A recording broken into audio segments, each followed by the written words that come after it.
在芬兰有一个艺术家叫做贝卡李玲，今年已经87岁，已经10岁就开始学变树皮这个技术。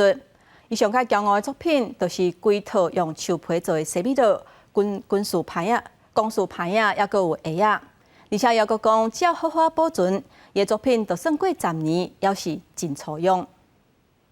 将树皮加做一条一条，搁编起来。87岁艺术家佩卡里林讲，这是树皮版的观众味道。其他还佫有皮包啊、手机包啊、帽啊，还可能摕来装一手的笔录，真实用。佩卡里林讲，伊为10岁就开始学刻白花树皮，也因为少年时阵做过刺绣的工人，所以变什么款的树皮拢无问题。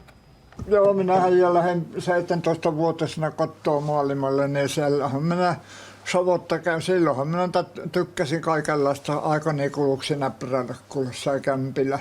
Siellä sitä aikaa oli, kun sen päivä ei se ollut mitään olemista vain. Niin.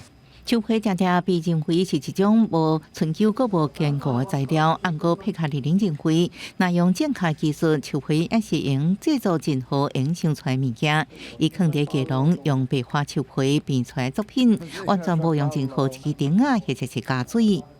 No ne sillä saa mitä mielikuvitus riittää, niin melkein kaikki kuule.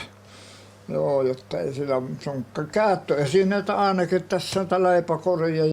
为木质珠宝到7号名啊，佩卡里林上得意的作品是规套树皮西装、公事包甲鞋啊。伊讲安尼套装伫北欧真少看到，而且白花树已经是芬兰上经济价值的树啊。